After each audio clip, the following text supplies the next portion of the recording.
Last night, the Trump administration faced another example of judicial overreach. The response following the US Court of International Trade's ruling to block President Trump's sweeping tariffs. A day later, a federal appeals court temporarily paused the lower court's decision. I was so honored that we got that ridiculous stay lifted, because that would have taken away presidential power. It would have taken away everything that was granted by the founders. It would have been a terrible thing. The courts are basically telling you guys they think that the White House's policies, the president's policies, are in some way against the law. So why can't President Trump ask the Republicans that control the House and the Republicans that control the Senate just to make a new law? Well, these laws have already been granted to the president by the Constitution and by laws that have been previously passed. Not according to the three-judge panel, which explains in its detailed ruling that the president exceeded his emergency powers and bypassed discrete tariff authorities delegated to him by Congress. That was a really great moment, I think, yesterday when that stay was lifted. And hopefully now we'll go to court and just win that battle. In this case, the concerns are that what the president has done is ordered tariffs under an emergency statute. He's bypassed the tariff laws and claimed, as the court in New York called it, unlimited power. Small businesses and several states challenged Mr. Trump's use of the 1977 International Emergency Economic Powers Act, or IEPA, to impose tariffs willy-nilly. That law gives the president broad authority in a national emergency to deal with any unusual and extraordinary threat, including to regulate the importation of foreign property. Mr. President, is there anything China, Canada, and Mexico can do tonight to forestall your implementation of tariffs tomorrow? No, nothing. We have big deficits with, as you know, with all three of them.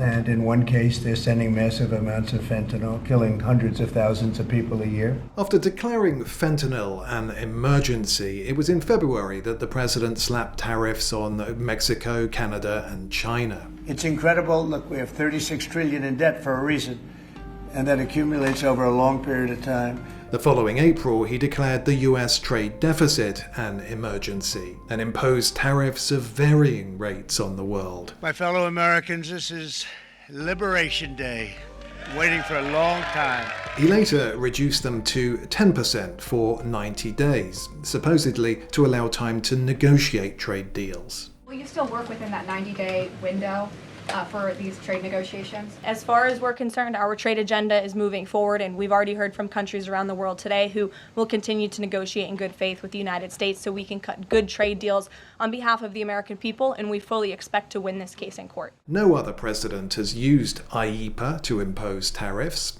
As the Trade Court explains, Richard Nixon used the law's precursor, the Trading with the Enemy Act, in 1971 to impose 10% tariffs for a short period to address a balance of payments problem.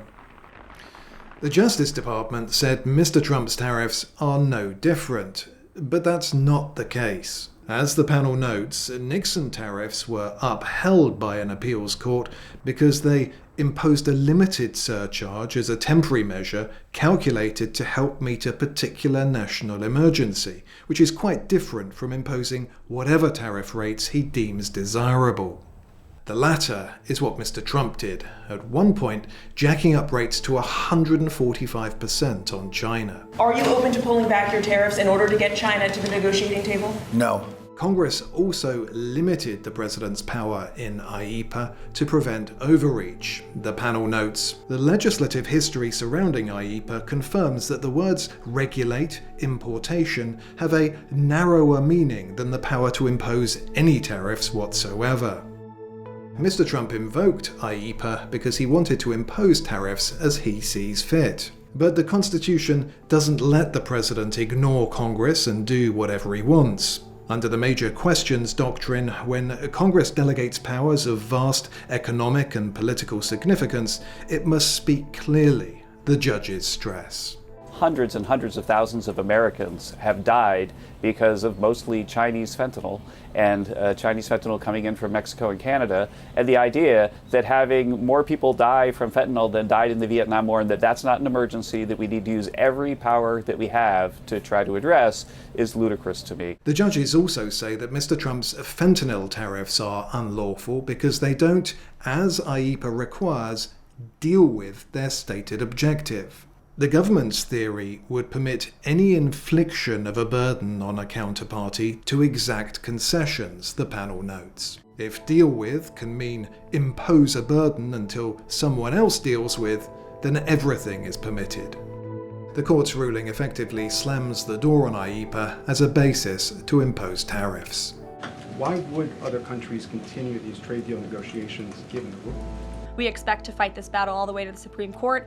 These other countries should also know, and they do know, that the president reserves other tariff authorities, Section 232, for example, to ensure that America's interests are being restored around the world. Mr. Trump has other laws he can use to impose tariffs, but most are more limited than his emergency claims. The most expansive is Section 338 of the 1930 Smoot-Hawley Act, which lets a president impose duties of up to 50% on countries found to discriminate against the US. But no president has ever done so.